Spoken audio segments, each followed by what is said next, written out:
লাহন trading academy YouTube channel আপোনালোকক স্বাগতম জনাইছোঁ। চাওক আজি মাৰ্কেটে কি দিলে, মই কৈছোঁ নহয় বেংক নিফটিত আপোনাৰ ইমান ফল আহিলে 1500 ফল মই আজিলৈকে দেখা পোৱা নাই। হয় 500 মই দেখা পাইছিলোঁ যিহেতু ইলেকশ্যনৰ আগত সেই বিজেপি যিহেতু আপোনাৰ জিকিছিলে সেইটো কাৰণে মই এইটো গেপ আপ দেখা পাইছিলোঁ 500, কিন্তু 1500 পইণ্টছ মই লাইফত প্ৰথমবাৰ দেখিছোঁ, যিহেতু এক বছৰৰ মূৰত মই প্ৰথমবাৰ দেখা পাইছোঁ।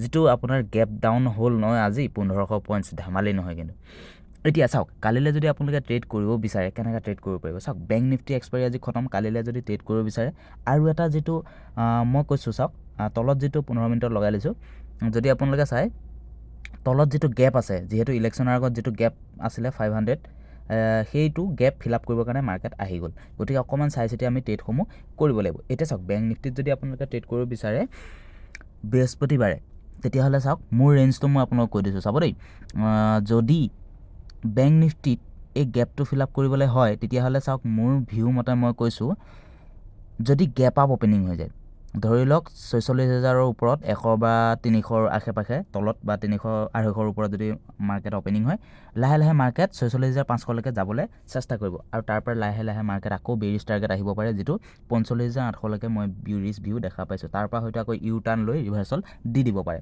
আৰু যদি সেইটো নহয়, যদি আকৌ গেপ ডাউন অপেনিং হয় কালিলৈ, তেতিয়াহ'লে মাৰ্কেটত চাব 45,800ৰ পৰা 45,400ৰ ভিতৰত গেপ ডাউন এটা যদি অপেনিং হয়, সেইখনতে অকণমান ছাইড বেছ ৰেঞ্জ থাকি যাব লাগে মোৰ ভিউমতে। তাৰপিছত হয়তো কালিলৈ নহয়তো পৰহিলৈ বা সোমবাৰৰ ভিতৰত মাৰ্কেটে এই যিটো গেপ আছে 45,400ৰ পৰা যিটো 44,900ৰ ভিতৰত যিটো গেপ আছে, সেই গেপটো ফিল আপ কৰিবলৈ মাৰ্কেট আহি গ'ল। গতিকে মাৰ্কেটত চাওক যিটো গেপ থাকে সেই গেপটো মাৰ্কেটে ফিল আপ কৰিব, হয়তো আজি নকৰিলেও কালিলৈ বা পৰহিলৈ ভিতৰত বা এসপ্তাহৰ ভিতৰত বা এমাহৰ পিছত মাৰ্কেটে সেইটো ফিল আপ কৰিব আহিব। গতিকে চাওক মাৰ্কেটে চাওক কেতিয়াবা আপোনাক 1000 পইণ্টছ দি দিব, কেতিয়াবা আপোনাক 1500 পইণ্টছ দেখিছে, আজি 2000 পইণ্টছ। যদি আপোনালোকে চাই 500 আৰু আপোনাৰ বেৰিছ দেখা পালোঁ, যিহেতু 1500 পইণ্টছ গেপ ডাউন হৈ পেলাই মাৰ্কেটে আকৌ আপছাইডলৈ অলপ গ'ল, তাৰপিছতে মাৰ্কেটে 500 পইণ্টছ আৰু আপোনাৰ বেৰিছ টাৰ্গেট দিলে বেংক নিফটিৰ ক্ষেত্ৰত।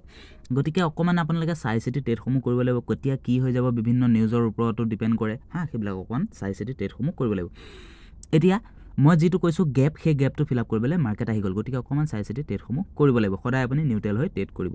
এতিয়া চাওক নিফটি 50টো তেনেকৈ গেপ ডাউন অপেনিং হ'ল, মাৰ্কেটে চাওক মাৰ্কেটত আহি পেলাই আকৌ আপোনাৰ 21,500ৰ ওচৰৰ পাজৰে মাৰ্কেট আহি ক্ল'জ দি দিলে।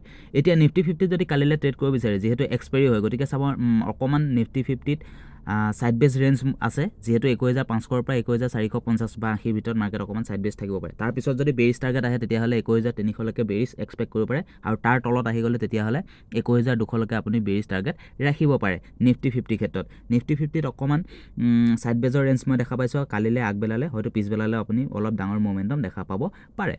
আৰু মাৰ্কেটত চাওক সদায় আপুনি নিউট্ৰেল হৈ ট্ৰেড কৰিব লাগিব। যিহেতু চাব মাৰ্কেটে কালিলৈ আপছাইডলৈ যাবলৈ হ'লে অকণমান চাব লাগিব 21,700ৰ ওপৰত যদি মাৰ্কেট যায় নিফটি 50ত, তেতিয়াহে আপুনি তাৰ ওপৰত আকৌ আপুনি বুলিছ টাৰ্গেট ৰাখিব পাৰে। অকণমান চাই চিতি ট্ৰেড কৰিব। মোৰ মতে কালিলৈ হয়তো নিফটি 50 এক্সপাইৰী হয়তো, যিহেতু ছাইড বেজতে আপোনাৰ প্ৰিমিয়াম জিৰ' কৰি দিবও পাৰে। গতিকে অকণমান চাই চিতি ট্ৰেডসমূহ কৰি ল'ব।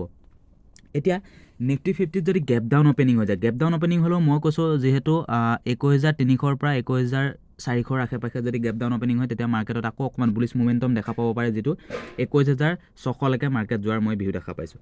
আৰু যদি গেপ আপ অপেনিং হৈ যায়, মাৰ্কেটে আকৌ বেৰিছ টাৰ্গেট আহিব পাৰে, যিটো আপোনাৰ ফাৰ্ষ্ট টাৰ্গেট আপোনাৰ আহিব 21,500, অকণমান আপ মোমেণ্টাম দিব পাৰে তাৰপিছত আকৌ মাৰ্কেট আহিব পাৰে 21,500, তাৰপিছত 21,300লৈকে আকৌ মই বেৰিছ ভিউ দেখা পাইছোঁ। গতিকে সেইমতে অকণমান চাই চিতি ট্ৰেডসমূহ কৰিব। মোৰ মতে 21,300ৰ তলত যেতিয়া আহিব, তেতিয়াহে মই বেংক নিফটিত বেছিকৈ বেৰিছ মই এক্সপেক্ট কৰিম।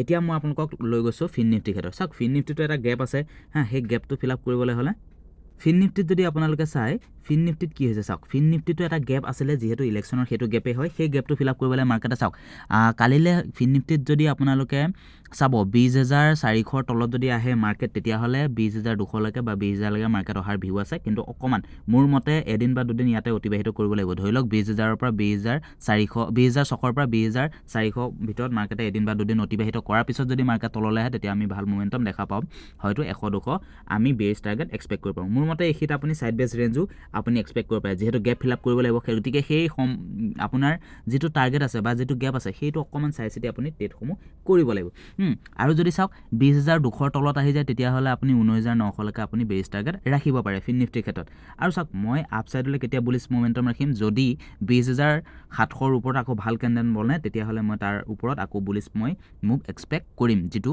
20,800 হয়তো আকৌ 21,000লৈকে মাৰ্কেট যোৱাৰ মই ভিডিঅ' দেখা পাইছোঁ মোৰ মতে এইখিতে 20,000ৰ পৰা 20,400ৰ পৰা 20,000ৰ ভিতৰত মাৰ্কেটে আৰু 5-6 দিনৰ ভিতৰত এইখিতে থাকিব লাগে বুলি মই এক্সপেক্ট কৰিছোঁ এতিয়া কি হয় আমি কালিলৈ ট্ৰেড কৰিলে গম পাম আৰু লাইভ ট্ৰেডতহে গম পোৱা যায় যে মাৰ্কেট কোনফালে গতি কৰিব পাৰে আৰু কোনফালে মোমেণ্টাম দি আছে গতিকে আজিলৈ ভিডিঅ'টো ইমান আছিলে ধন্যবাদ